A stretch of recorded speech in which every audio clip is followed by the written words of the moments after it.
Olá, seja bem-vindo ao MAB Cultura. Este é o programa mensal que nós disponibilizamos aqui no nosso canal do YouTube, conteúdos a respeito de história, arqueologia e cultura da Bíblia. A ideia, o propósito desses conteúdos, desse programa, é conectar o conhecimento acadêmico, científico, com a comunidade, numa linguagem de fácil acesso para aqueles que se interessam por arqueologia e história da Bíblia. Nesse primeiro conteúdo, nesse primeiro programa do MAB Cultura, nós trabalharemos em exposição o seguinte tema: a arqueologia como ferramenta para entender o passado. E no nosso caso, mais especificamente, por se tratar de um museu de arqueologia bíblica, nós iremos utilizar a arqueologia como ferramenta para trazer luz, para clarificar o texto bíblico. Então, no primeiro momento, nós iremos expor um breve histórico da arqueologia e também do surgimento da arqueologia bíblica. E na segunda parte do programa, este com maior tempo, nós teremos essas ferramentas em exposição. Como que a arqueologia pode ser utilizada para nos trazer um sentido mais amplo, um significado amplo do texto bíblico? Então, nós iremos dividir esse programa em duas partes. A arqueologia surge como ciência em meados do século XIX. A arqueologia bíblica, ela inicia em uma resposta aos conflitos entre fé e ciência que estava acontecendo na Europa nesse período. Enquanto havia uma crescente a respeito da ciência em contraste à religião e à fé, a arqueologia bíblica ela surge numa tentativa de apresentar razões para a fé bíblica por meio dos artefatos. A arqueologia tem como objeto de estudo os artefatos, os objetos.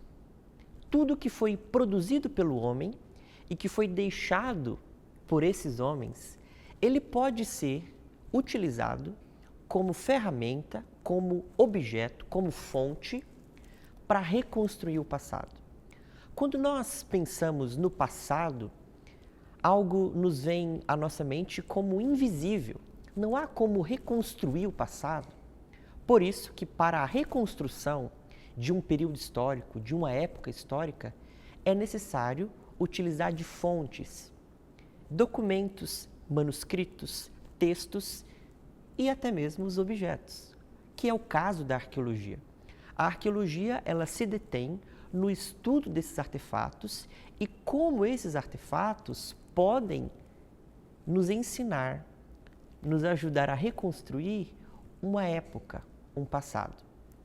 A arqueologia bíblica, ela surge nessa tentativa de comprovar as narrativas bíblicas, os personagens bíblicos. Esse objetivo, quase que pretensioso, ele foi revisto ao longo dos tempos. E hoje nós utilizamos a arqueologia bíblica não apenas para evidenciar e comprovar as escrituras, mas na verdade a arqueologia hoje ela pode ser utilizada como uma ferramenta que clarifica, que traz luz para um passado muitas vezes obscuro.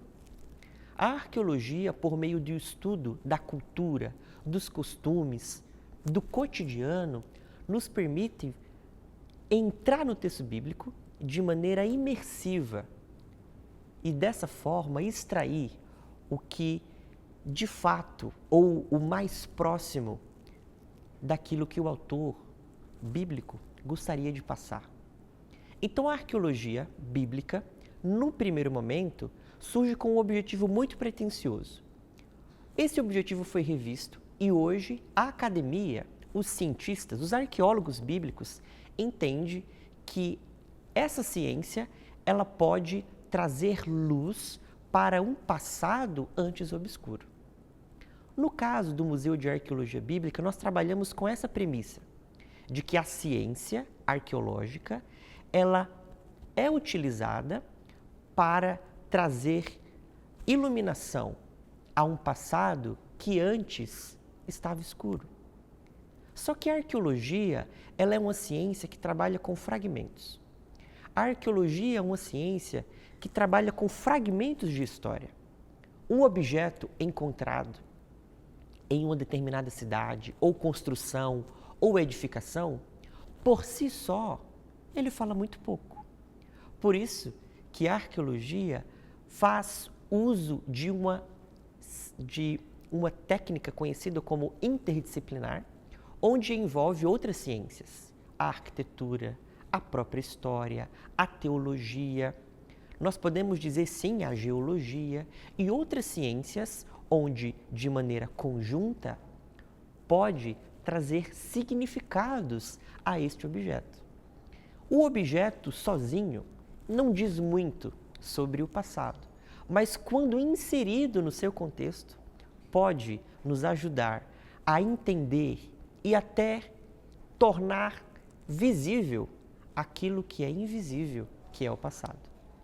Na segunda parte do nosso programa MAB Cultura, nós iremos trazer em exposição alguns textos bíblicos, algumas perícopes que podem ser entendidas de maneira mais ampla quando alinhada ao estudo da cultura material. Então, nós iremos analisar algumas narrativas e utilizar da arqueologia, dos objetos, dos artefatos, para entender o seu contexto. A primeira narrativa que nós iremos analisar é a narrativa do livro de Gênesis, capítulo 38, a partir do versículo 16. Não sabendo que era sua nora, dirigiu-se a ela à beira da estrada e disse: venha cá, quero deitar-me com você. Ela lhe perguntou: o que você me dará para deitar-se comigo? Disse ele: eu lhe mandarei um cabritinho do meu rebanho. E ela perguntou: você me deixará alguma coisa como garantia até que o mande? E disse Judá: que garantia devo dar-lhe? E respondeu ela: o seu selo, com o cordão e o cajado que você tem na mão. Ele os entregou e a possuiu, e Tamar engravidou dele. Ela se foi, tirou o véu e tornou-se a vestir roupas de viúva. Nessa primeira narrativa, em um diálogo bem interessante entre Tamar e Judá, há uma promessa que é feita. Nesta promessa é pedido uma garantia daquilo que estava sendo prometido. A garantia seria um selo e o cordão e o cajado. Lendo o texto, nós conseguimos entender, nós conseguimos extrair significados do texto bíblico, mas quando nós alinhamos a artefatos deste período, acredito que esse significado se amplia. Por que o selo? Por que o cordão? Por que o cajado como garantia? Foram encontrados na arqueologia inúmeros selos que traziam diversas figuras impressas nesse selo. Os selos, eles eram utilizados para identificar. Era como se fosse um documento que identificava alguém. Como no Brasil nós temos o documento de identidade, o RG, na antiguidade era comum ser identificado como um selo que garantia a sua palavra por meio daquele artefato. No MAB nós temos inúmeros selos cilíndricos e impressões de selos, como estes, na qual eram utilizados para identificar. Quando nós analisamos agora o texto a partir dessa perspectiva arqueológica da cultura material, faz sentido o fato do selo ser entregue como garantia daquilo que estava sendo prometido. Eu tenho aqui em minhas mãos um exemplo de um selo. Este objeto, ele é um objeto ilustrativo para que a gente possa entender como que era utilizado esse objeto na antiguidade. O selo tinha essas impressões que poderia fazer referência à família ou à história da família e era carregado em um cordão. Há algumas culturas que utilizavam o selo preso junto com o alfinete às vestes. Ou um cordão ou um alfinete junto às vestes era este objeto que identificava e que poderia ser utilizado como garantia da palavra, como na narrativa que nós lemos em Gênesis capítulo 38. Uma outra narrativa que pode ser entendida à luz da arqueologia é a narrativa também do livro de Gênesis, só que agora no capítulo 31. A partir do versículo 19, há algo muito curioso que acontece. E talvez, sem a arqueologia, o texto tivesse um significado, mas alinhado à cultura material, à arqueologia, à cultura, aos costumes, o texto se expande e nós conseguimos imergir na cultura do Antigo Oriente. O texto diz o seguinte: enquanto Labão tinha saído para tosquear suas ovelhas, Raquel roubou de seu pai os ídolos do clã. Foi assim que Jacó enganou a Labão, o arameu, fugindo sem lhe dizer nada. Ele fugiu com tudo o que tinha e, atravessando o Eufrates, foi para os montes de Gileade. Neste pequeno verso, onde nós encontramos Raquel agindo de maneira curiosa ao roubar os ídolos do seu pai, ela pode ser entendida e ter um significado no próprio texto. Mas, quando alinhado à cultura material, acreditamos que o texto bíblico se ilumina a partir desses artefatos, entendendo a cultura e os costumes da época. O fato de roubar os ídolos estaria ligado à idolatria? Estaria Raquel preocupada em algo relacionado à idolatria? Ao ler o contexto e os outros atos que Raquel faz ao longo da narrativa que nós acabamos de ler, nós podemos entender esse texto a partir do que significava os ídolos na antiguidade. E mais especificamente, os ídolos do lar, os ídolos da família.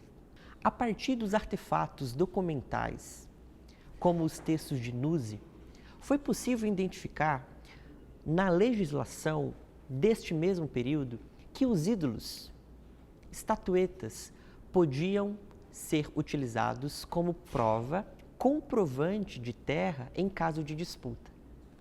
Então, se existe duas pessoas, duas famílias disputando uma terra, aquele que detém o ídolo do lar é o possuidor da terra. O ato de Raquel roubar os ídolos do seu pai não implica necessariamente algo relacionado à idolatria, mas quando analisado juntamente com o estudo da cultura material, da arqueologia, da cultura da época, surge uma possibilidade interpretativa desse texto. Quando analisamos as outras ações de Raquel nesta mesma narrativa, nós podemos entender que Raquel está preocupada, na verdade, na sua descendência, na sua linhagem, e a terra é um fator crucial para dar sequência à sua própria linhagem e à sua descendência. Estatuetas como essa eram utilizados na antiguidade como um documento. Em uma disputa de terra, quem o possuía era o dono da terra, é o que era responsável por cuidar daquela propriedade. Nós podemos, através da arqueologia, trazer essa luz para o texto bíblico que nós lemos de Raquel. O ato dela roubar os ídolos pode ser que ela está preocupada com a terra, que ela está preocupada em dar sequência à sua descendência. Nestes dois exemplos, aliando a narrativa bíblica e ao estudo da cultura material da arqueologia bíblica, nós percebemos como que a arqueologia ela pode ser utilizada como uma ferramenta eficaz, muito interessante, para que o texto bíblico seja entendido de forma mais ampla, contemplando os aspectos culturais e históricos na qual está inserido o texto bíblico. E o propósito do MAB Cultura é justamente esse: comunicar o conhecimento arqueológico e bíblico numa linguagem fácil, para que aqueles que se interessam pelo tema, não apenas os estudiosos, os eruditos, mas aqueles que querem entender melhor o texto bíblico, utilizem da arqueologia como ferramenta. Por isso que, mensalmente, nós iremos disponibilizar no nosso canal do YouTube aulas que intercalam a história, a arqueologia, a teologia, a arqueologia, para que, de fato, haja uma imersão nos tempos bíblicos. Gostou? Esse foi o nosso primeiro conteúdo. Para não perder os próximos episódios, se inscreva no canal, compartilhe com um amigo e deixe aqui nos comentários o que você achou dessa ferramenta, a arqueologia para lançar luz ao texto bíblico. Até a próxima!